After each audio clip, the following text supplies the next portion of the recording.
ఇలాంటి వీడియోలు చేసేటప్పుడు నేను ఎందుకో ఓవర్ యాక్షన్ చేస్తున్నాను నాకు అనిపించిద్ది, కానీ వీడియో కోసం ఓవర్ యాక్షన్ చేయక తప్పదని మళ్ళీ నాకే అనిపించిద్ది.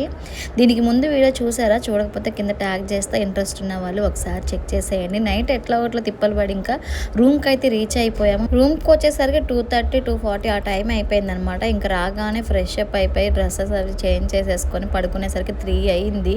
ఇంకా ఆ టైంలో పడుకుంటే ఇంకా మార్నింగ్ లెగమంటే ఇంకేం లెగుస్తాము, ఇంకా అస్సలు లెగలేకపోయాం. మేము మార్నింగ్ లెగిసేసరికి 11:30 అయింది. ఈ రోజైతే ఎక్కడికి వెళ్దాం ఏంటి అనేది ముందుగానే ప్లాన్ ఏం చేసుకోవాలా. కాకపోతే ఏంటంటే ఇక్కడ రిలేటివ్స్ ఉన్నారు, వాళ్ళు లంచ్కి పిలిచారనమాట. వాళ్ళ ఇంటికి లంచ్కి వెళ్ళాలి. యాక్చువల్గా లాస్ట్ టైం కూడా మేము అక్కడికే వెళ్ళాము ఉండడానికి. అయితే ఇంకా ఈసారి కూడా అక్కడికి వెళ్దాం అనుకున్నాం, కానీ మనకి ఫ్రీగా రూమ్ వస్తున్నప్పుడు వదులుకొని ఎందుకు వెళ్ళాలి అని చెప్పేసి ఇంకా రూమ్లోనే ఉన్నామన్నమాట.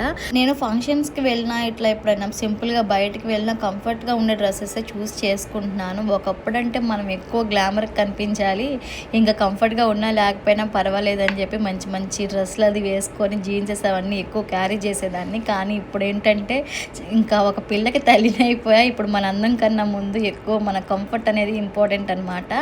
ఎంత కంఫర్ట్గా ఉంటే అంతసేపు బయట తిరగడానికి కూడా బాగుంటుంది అని చెప్పి నేను మ్యాక్సిమం సింపుల్గా ఉండే డ్రెస్సెసే తీసుకొని వచ్చానమాట. ఇంకా జానుకు కూడా నిన్న వేసిన ఫ్రాకే వేసాను ఫంక్షన్లో, పాడు చేసుకోలేదు, బాగానే ఉంది. ఇంకా అది కూడా కంఫర్ట్గా ఉంచుకుంటుంది, లోపల అంతా కొంచెం మెత్తగా ఉంటుంది, ఉన్న దాంట్లో ఇదే అని చెప్పి ఇంకా ఇదే వేసా. ఈ డ్రెస్ అయితే నేను పీవీపీలో ఉన్న ట్రెండ్స్ ఉంది కదా, అందులో ఆఫర్ పెట్టినప్పుడు తీసుకున్న. ఆఫర్లో నాకు 1500 పడింది. నాకు ఎందుకు బాగా నచ్చింది. ఆల్మోస్ట్ దగ్గరగా నా దగ్గర ఈ కలర్సే ఎక్కువ ఉంటాయి నాకు, ఎందుకంటే ఈ కలర్స్ అంటే చాలా ఇష్టం అనమాట.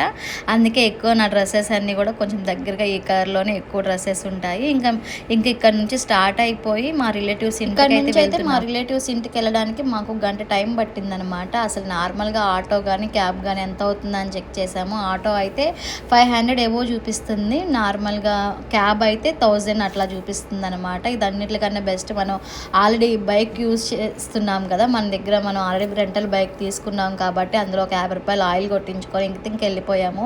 ఏంటి 50 రూపాయల ఆయిల్ సరిపోతుందంటే ఆల్రెడీ 300 ఆయిల్ కొట్టించాము, 50 రూపీస్ ఏమో మళ్ళీ ఇప్పుడు కొట్టిస్తున్నాము. మళ్ళీ రిటర్న్ వాళ్ళకి బైక్ ఇచ్చేయాలి కదా, మరి బైక్ ఇచ్చేటప్పుడు మనం ఎందుకు ఆయిల్ ఎక్కువ ఇవ్వాలి, అందుకని చెప్పి సరిపడానే కొట్టించుకున్నాము. మేము ఎంత తిరిగితే ఎంత ఆయిల్ పడుతుంది అన్నది మాకు తెలిసిద్ది కాబట్టి ఆ ఐడియాగా కొట్టించాము. ఇంకా వెళ్ళేదారిలో ఫ్రూట్స్ అవి తీసుకున్నాను.